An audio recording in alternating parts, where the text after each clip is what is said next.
pembelajaran alangkah baiknya kita melakukan doa sesuai agama dan kepercayaan masing-masing. Berdoa dimulai.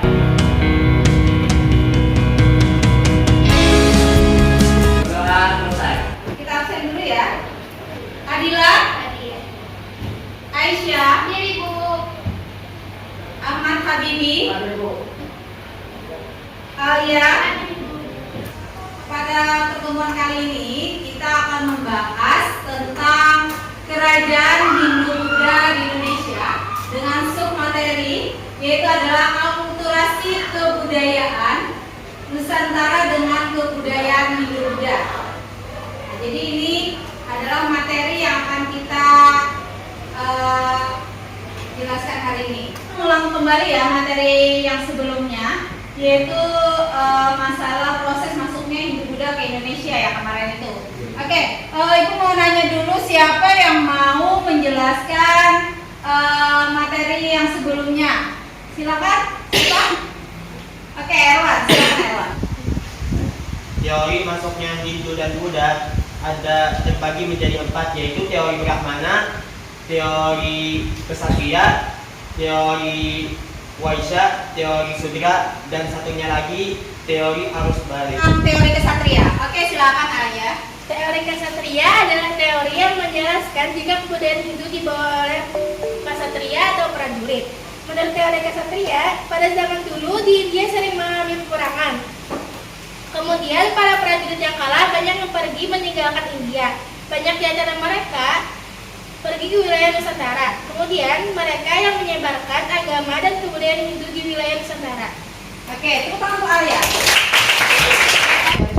Teori Sudra itu menyatakan bahwa penyebaran agama Hindu ke Indonesia itu dibawa oleh para Prabu Sudra, yang dimana mereka dianggap sebagai budak atau orang-orang buangan yang datang ke Indonesia tujuannya untuk mengubah kehidupannya. Jadi tadi Kana menyebutkan bahwa teori selanjutnya adalah teori Sudra ya. Oke, teori Sudra itu dibawa oleh para budak yang buangan dari India, terus mereka datang ke Indonesia untuk memperbaiki nasib mereka. Oke, adalah teori arus balik yang dibawa oleh para pelajar dari kita Indonesia dan Nusantara kembali ke India, terus dibawa kembali lagi ke Nusantara. Jadi itu adalah arus balik ya. Oke. Terima kasih kepada kalian yang sudah bisa memaparkan materi yang kemarin ya. Pada bab yang pertama yaitu mengenai proses masuknya Hindu-Buddha ke Indonesia. Memberikan beberapa pertanyaan ya, pertanyaan formatif untuk kalian. Coba dilihat ya di layar sini. Nah, ini gambar apa? Pura. Oke, ini gambar pura ya. Ada yang bisa menjelaskan? Ya. Nah, jadi ini namanya pura. Kalau di Islam, kalau di agama saya, pura itu sama kayak masjid, Bu. Jadi pura tuh tempat peribadatan atau tempat ibadah para umat yang beragama Hindu. Oke, tepuk tangan untuk Haidar dulu. Jadi gambar ini adalah gambar pura, yaitu tempat peribadatan agama Hindu. Oke, kita saksikan kembali gambar berikutnya ya. Nah, gambar apa ini? Vihara. Vihara. Oke, siapa yang bisa menjelaskan tentang gambar ini? Jadi wihara ini adalah tempat ibadahnya Buddha. Oke, ini adalah tempat peribadatan agama Buddha. Tujuan pembelajarannya adalah setelah mengikuti pembelajaran dengan model pembelajaran Project Based Learning atau PJBL, peserta didik dapat menganalisis akulturasi kebudayaan Nusantara dengan kebudayaan Hindu-Buddha.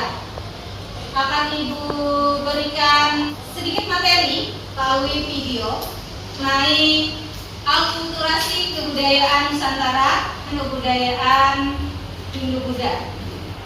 Kita simak ya video berikut ini. Nah. Di Indonesia menimbulkan interaksi kota Buddha atau akulturasi dengan budaya Indonesia. Terjadinya kontak antara penganut agama Hindu dengan masyarakat Indonesia maka mengakibatkan adanya kontak budaya yang menghasilkan bentuk-bentuk kebudayaan baru. Berikut adalah hasil interaksi wujud akulturasi budaya India dan budaya Indonesia. Akulturasi yang pertama, di bidang arsitektur, banyakkan candi-candi di Indonesia pada umumnya merupakan bentuk akulturasi budaya Hindu-Buddha dengan unsur budaya Indonesia asli.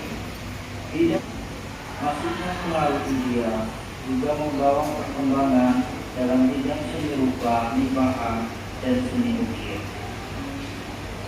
Di bidang bahasa, sastra dan aksara, pengaruh India membawa perkembangan. Di bidang kepercayaan, sejak masa praaksara, orang berkebun yang bermakna filosofis.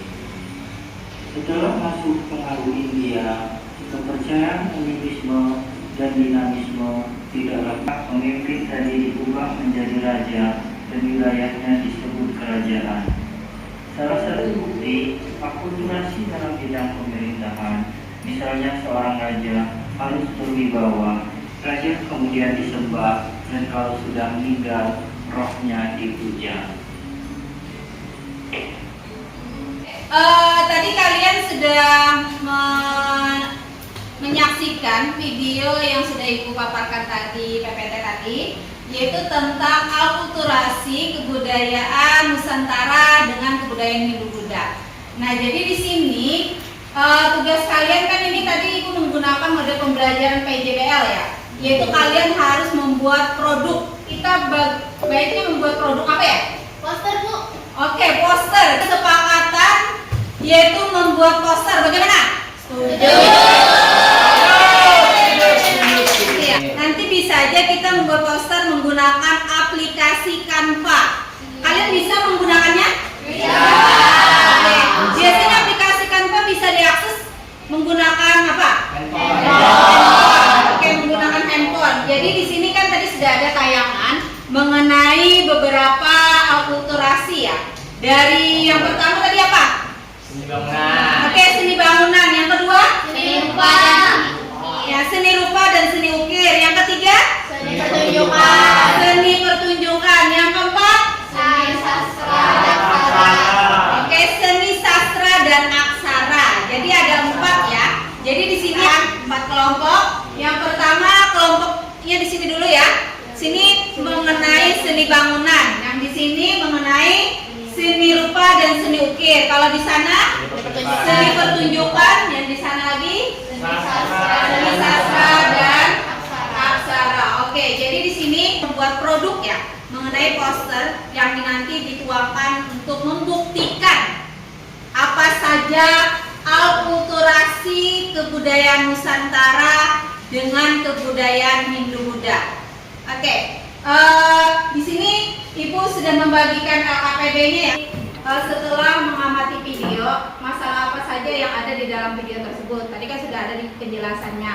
Nah, di sini bisa aja kalian buat nama kelompoknya, terus tadi apa judulnya, materi yang akan kalian buat posternya.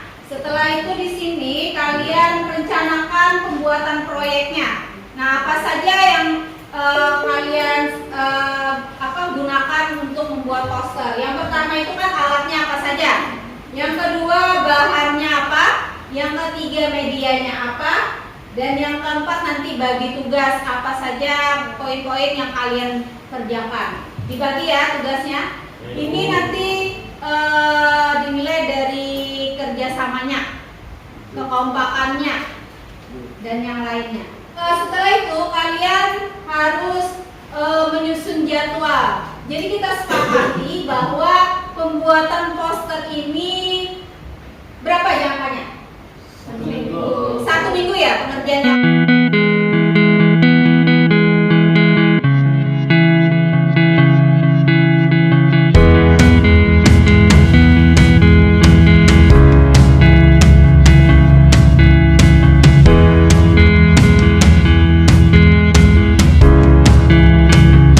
Sebelum kita mengakhiri pembelajaran hari ini, biar tambah semangat,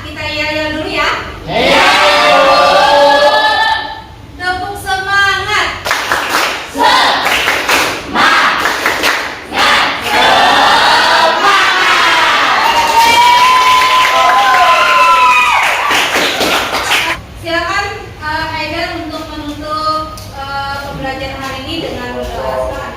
Ya, sebelum pulang dan sebelum menutup pembelajaran hari ini, alangkah baiknya kita berdoa menurut agama dan kepercayaan masing-masing. Berdoa dimulai. Berdoa selesai. Oke. Minggu depan kita lanjutkan lagi ya dengan hasil posternya. Oke. Ibu akhiri pembelajaran hari ini. Assalamualaikum warahmatullahi wabarakatuh. Waalaikumsalam warahmatullahi wabarakatuh. Warahmatullahi wabarakatuh. Waalaikumsalam warahmatullahi wabarakatuh. Selamat pagi. Pagi luar biasa. Oke, bagaimana kabar kalian? Baik. Alhamdulillah baik ya. Ibu absen dulu ya. Aisyah. Sakit ibu. Oke. Ahmad Habibi. Iya. Terus Alia. Hadir Ibu. Untuk pertemuan selanjutnya, karena kan kemarin kita sudah menyaksikan video pembelajaran mengenai akulturasi kebudayaan Nusantara dengan kebudayaan Hindu-Buddha, dan kita sudah menetapkan memberikan kesepakatan ya. Kesepakatannya kita membuat poster. Kelompok pertama mengenai seni bangunan, kelompok dua Seni rupa dan seni rupa dan seni ukir, kelompok tiga seni pertunjukan, dan yang kelompok empat seni sastra dan aksara. Jadi kan kemarin sudah dijadwalkan ya cara penyusunan posternya. Terus apakah ada kendala? Tidak. Tidak ada. Alhamdulillah tidak ada kendala ya.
hasil posternya. Nanti setelah itu kita presentasikan satu persatu. Dari kelompok bagikan dulu link Padlet-nya. Aplikasi Padlet itu ada paling bawah itu huruf Oke, terima kasih ya, sudah ada beberapa kelompok yang sudah mengirimkan hasil posternya ke Padlet. Baiklah, untuk kelompok 1 Ibu persilakan. Waalaikumsalam warahmatullahi wabarakatuh. Perkenalkan, kami dari kelompok 1 bertemakan seni bangunan. Nama saya Haidar Rifki. Di sini kami akan menjelaskan apa sih seni bangunan itu yang akan dibacakan oleh Anissa. Indonesia terdiri atas bangunan keagamaan, candi Bentuk-bentuk berbudaya Indonesia asli. bangunan yang megah, patung-patung perwujudan dewa atau Buddha, serta bagian-bagian candi dan stupa adalah unsur-unsur dari India. Itu tuh ada siluet dari Candi Borobudur yang di belakang patung Buddha. Nah, Candi Borobudur dan patung Buddha itu salah satu contoh akulturasi budaya antara Nusantara dengan agama Hindu Buddha yang ada di Indonesia. Presentasi kami mungkin cukup sampai di sini. Sebelum kami menutup, apakah ada yang ingin bertanya? Silakan. Oke. Saya ingin bertanya, menjelaskan apa yang dimaksud dengan seni bangunan. Seni bangunan atau arsitektur adalah perpaduan antara seni dengan berbagai pengetahuan mengenai ilmu bangunan. Sekian presentasi dari kami. Mohon maaf bila ada salah kata dan kurang sempurna, karena kesempurnaan hanya milik Allah Subhanahu wa taala. Wassalamualaikum warahmatullahi wabarakatuh. Ini sudah terlihat jelas seni bangunan yang ada. Biasanya nih kita berikan contoh aja candi ya. Ada beberapa candi. Yang pertama adalah Candi Borobudur. Yang kedua nanti ada Candi Prambanan. Baiklah, untuk kelompok selanjutnya yaitu kelompok 2 ya, membahas tentang seni rupa dan seni ukir. Perkenalkan, kami dari kelompok 2 ingin menjelaskan mengenai seni rupa dan seni ukir. Perkenalkan, nama saya Kanaka Tilansa. Nama saya Muhammad Andra Maulana. Ukir adalah salah satu cabang seni kriya terapan yang biasanya digunakan untuk memperindah atau melengkapi suatu fungsi utama. Selanjutnya, seni rupa dan seni ukir terdapat peninggalan seni rupa percalonan Hindu Buddha di Indonesia yang terdiri dari relief dan arca. Selanjutnya, apakah ada yang ditanyakan? Saya ingin bertanya, berikan masing-masing contoh dari seni rupa dan seni ukir. Ingin menjawab pertanyaan dari Kira? Jawabannya seperti patung dan patung religius dan wayang. Nama saya Maria Putri. Di sini saya ingin bertanya, apa yang dimaksud dengan arca? Saya ingin menjawab pertanyaan dari Ellen. Arca itu adalah patung yang dipahat sedemikian rupa sehingga menghasilkan bentuk tertentu. Ekspresi kreatif. Contoh seni pertunjukan. Contohnya ada tari kecak, wayang, teater, dan musik. Anissa dari kelompok 1 ingin bertanya, sebutkan 4 unsur yang terlibat dalam seni pertunjukan. Saya menjawabkan pertanyaan dari Anissa. Itu waktu, ruang, tubuh, seniman, dan hubungan seniman dengan penonton. Mau menjawab? Ya. Akan menjelaskan apa itu seni sastra dan aksara. Prasasti-prasasti pertama yang ditemukan di Indonesia ditulis dengan menggunakan bahasa Sanskerta dan dengan aksara Pallawa. Perkembangan kesusastraan pada zaman Hindu Buddha dibagi menjadi beberapa zaman, yaitu zaman Mataram. Zaman Mataram sendiri memiliki contoh yaitu kitab Ramayana. Ramayana sendiri dari India merupakan karangan Empu Walmiki dalam bentuk kakawin. Ramayana terdiri atas 7 jilid dan diubah dalam bentuk syair sebanyak 24.000 kali. Zaman Majapahit satu menggunakan bahasa Jawa purna atas bahasa Kawi. Kitab Arjuna Wijaya. Kitab Arjuna Wijaya karangan Empu Tasodar yang Kedua, menggunakan bahasa Jawa Tengah. Di sana Bali menceritakan keganasan raksasa Maya dan Hawa yang mengacau kerajaan Bali. Nama saya Di, saya ingin bertanya, bagaimana bentuk akulturasi dalam seni sastra? Menjawab pertanyaan dari Di, akulturasi dalam seni sastra tersebut terlihat dari aksara yang dipergunakan, yaitu menggunakan bahasa Arab, Melayu, dan isi ceritanya yang mengambil dari sastra yang berkembang pada zaman Hindu. Saya Siva dari kelompok 1 ingin bertanya, kitab Arjuna Wijaya merupakan karangan dari Kitab dari Arjuna Wijaya karangan dari Empu Tasodar. Oke, baiklah, sudah 4 kelompok ya, sudah memaparkan hasil dari karyanya atau pembuatan posternya. Hari ini kalian membuat posternya cukup menarik dan sangat berbakat. Oke, tepuk tangan dulu. Ini sudah masuk ya ke Padlet Ibu. Nanti Ibu nilai di sini. Bisa aja nanti kalian cek lagi Padletnya. Selanjutnya, karena kita sudah selesai memaparkan, kita berikan kesimpulan dulu ya. Oke, kita berikan kesimpulan. Jadi pembelajaran hari ini kita akan membahas tentang akulturasi kebudayaan Nusantara dengan kebudayaan Hindu-Buddha tadi ya. Oke, apa saja dapat dibuktikan dengan adanya yang pertama? Seni bangunan.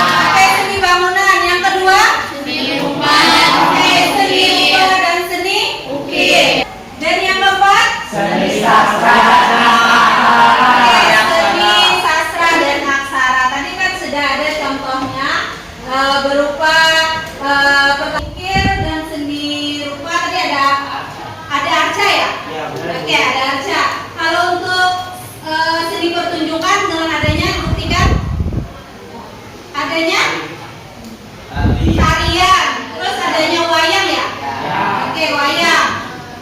Untuk terakhir adalah seni aksara dan seni sastra. Biasanya adanya kitab atau puisi ya, yang dalam bentuk puisi. Oke, terima kasih ya untuk hari ini.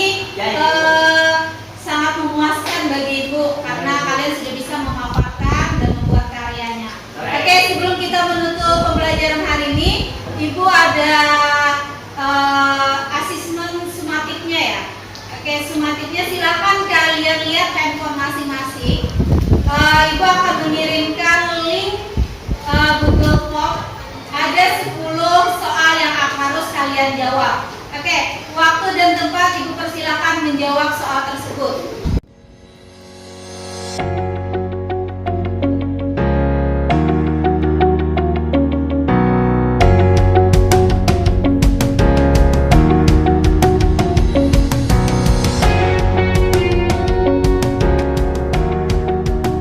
Kalian sudah menjawab soal tadi, soal asesmen dari Ibu.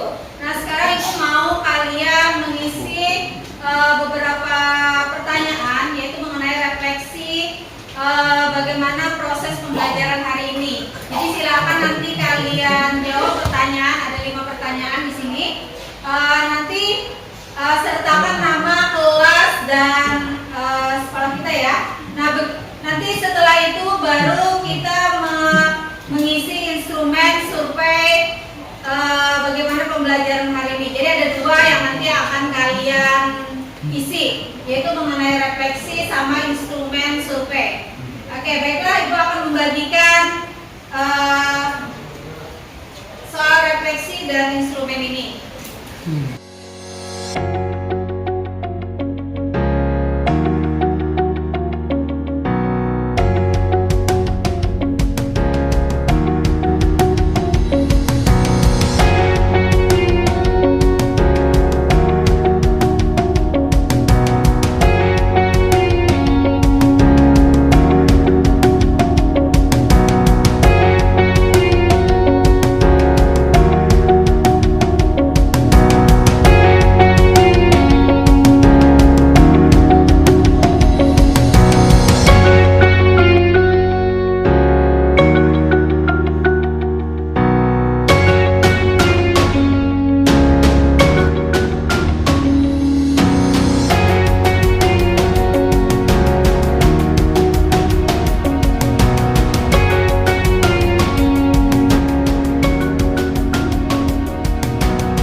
dan survei dari Ibu. Silakan kumpulkan kembali kepada Ibu.